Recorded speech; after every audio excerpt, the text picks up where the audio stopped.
The battle between Goku and Baby in Dragon Ball GT was almost poetic in a way because it symbolized the final battle of the last survivors of the race that once inhabited planet Vegeta. I've always found it very interesting that these two races are symbolically very different in that one is purely power-driven, brawn, brute strength, and the other is much more scientific, preferring to use their brains over their power. And even though Dragon Ball GT did not have very much, I guess, creative input from Toriyama, Toriyama did write the original notes for their backstory way back in Dragon Ball Z, as we saw in Dragon Ball Z episode 20 when these were animated in a filler scene that kind of gave us the backstory. So as I'm sitting here and I'm reading these translations for the Dragon Ball GT Perfect Files for another video I'm working on, I was captivated by an article that's in the GT Perfect Files, or a column or whatever, about these two races, and I thought,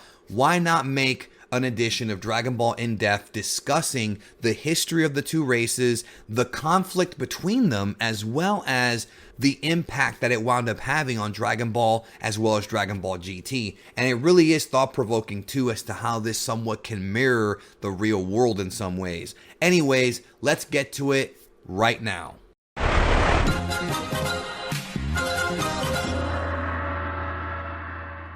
So before we begin the actual content of the video, I want to put a quick disclaimer up. Number one, we're going to be discussing events that are discussed in the GT Perfect Files and the story and the backstory told there, with that and the original anime, not Dragon Ball Super, which contains tons of Toriyama retcons like Broly and Bardock and many changes to the backstory. Those will not be discussed in this video. It's just about what was originally written back in the 90s. Number two, like with other Dragon Ball in-depths, I try to maintain it as accurate as possible to the original Japanese, so I will be referring to the Saiyans as Saiyans, and I will be referring to the Tuffles as Tsufurians, because that is their correct name, Saiyajin and Tsufurujin. I won't be using dub terms in this video. Hope you understand that, but we're doing it because I always try to make these as authentic as possible.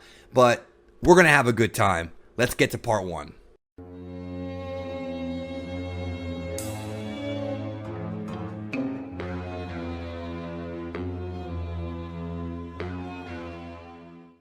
Now, a little bit later in this edition of Dragon Ball In Depth, we're going to go through a timeline of events here, but I want to say that we're going to focus primarily on, like I said, the Saiyan Tsufurian battle, not anything with Frieza, because that would come later. This whole kind of story begins all the way back in age 238, approximately, when we talk about the history, and it evolves from there. But first, I want to discuss what was in the GT Perfect Files, which is the philosophical differences between the two. So we have the Tsufurians and the Mighty Saiyans. Now, the Tsufurians are a scientific race.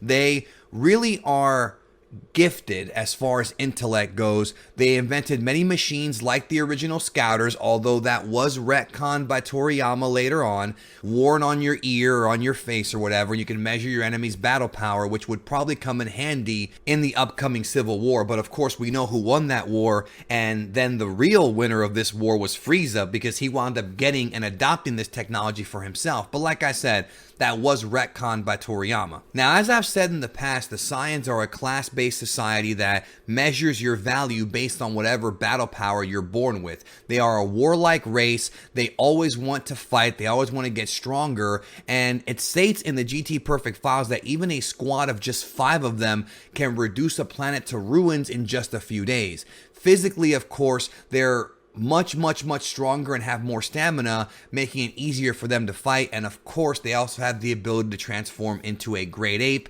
an Ozaru, and cause a real problem. But the way it was depicted in the Dragon Ball Z anime, it's like the Tsufurians were able to combat that with tanks and laser guns and things like that. So they've got military technology to go against these savages. Now, one fact that a lot of Dragon Ball fans forget is that planet Vegeta was not the home world of the Saiyans. In fact, this was brought back in Dragon Ball Super when we find out that it was planet Sadala where they originally came from, the Universe 7 version of the planet. This was actually a thing that was even discussed back then, except the word Sadala was not used. Planet Vegeta was originally called Planet Plant, and the entire race migrated there. And in the Perfect Files, it states that they came to the planet from a mysterious spaceship, but we don't know exactly how they got the technology to create this spaceship. The Perfect Files do tease that the planet might still be out there somewhere, which could end up being a story arc in the future. Who knows? Now, in the guidebooks, there is a statement, a theory, that the Saiyans were originally Uzarus. They were originally in their great ape form, and as time went by, they gained intelligence and became human, which correlates to what happened to Goku in GT when he gained control of himself to tap into Super Goku 4. It's very possible that the race itself did this first with the regular great ape form, and this was kind of a callback to it. I've always found that to be very fascinating. Now, their king is, of course, as we know, King Vegeta. At the time, he was the strongest of their race, and he's famous for having commanded the army that would eventually wipe out the Tsufurians for good. But what's interesting is that the Tsufurians also had their own king. And, of course, as you may know from the GT, the king's cells were used to create Baby, who would end up seeking revenge many years later in Dragon Ball GT. But it is stated that their king was a benevolent king who really maintained peace on Planet Plant until the war happened. Now, although the king of the Tsufurians and the Tsufurian race had superior technology and intellect, one thing that is stated as well is that King Vegeta was a master strategist when it came to battle, and he wasn't just some chump who was a brute, idiot. He actually knew what he was doing as far as how to strategically win battles, and that's what helped them win when everything got, bad. We find out that the Tsufurians are actually quite short compared to other races, almost like children, and it's theorized that this is because the planet has 10 times gravity, and because they're not really a warrior race, they were never able to truly evolve and adapt to that, so they remained short for however long they were there,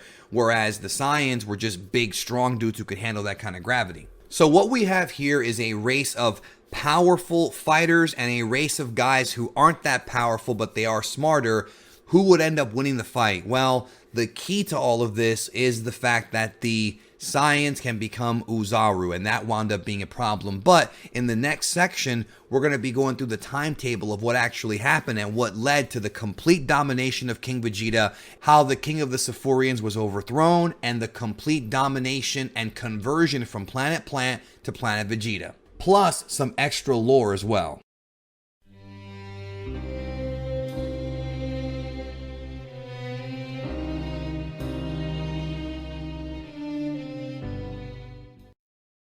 So here in part 2, we're going to look at the timetable of events that would lead to the eventual reign of King Vegeta over Planet Vegeta and the destruction or the annihilation or genocide, I guess you can say, of the Tsufurian race. But first I want to go back to age 238. Real quick little tidbit here.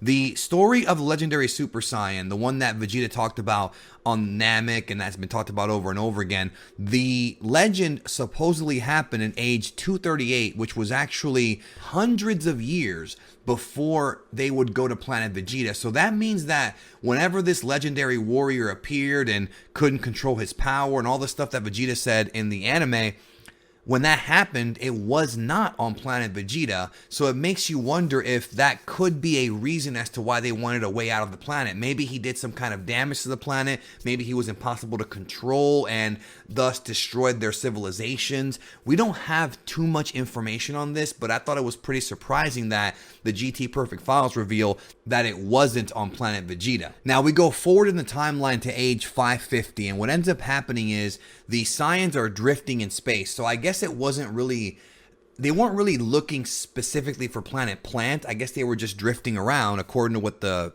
guidebook says, and they found Planet Plant where science had flourished in peace is the words that are actually used in the Perfect Files. So they land there and they start to reproduce, right? And it took some years for this to happen.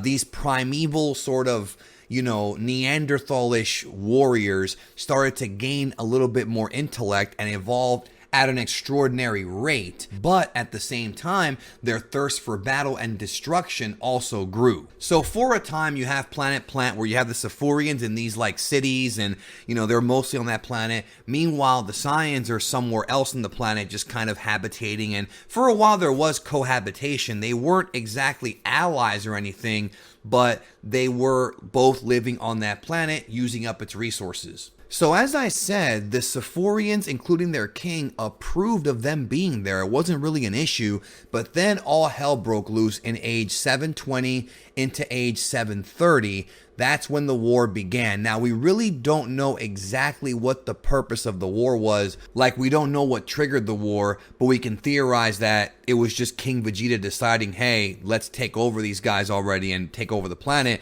and maybe his fellow members of the race were just like, yeah, we want to fight, let's just do it, because let's be real, this race, King Vegeta, the Saiyans, they were not good people. I mean, point blank, Goku turned out being a good guy. Of course, King Vegeta's son, Prince Vegeta, of course, would eventually wind up being redeemed and becoming a good guy. And of course, Toriyama's version of Broly also was good. But for the most part, these guys were pricks.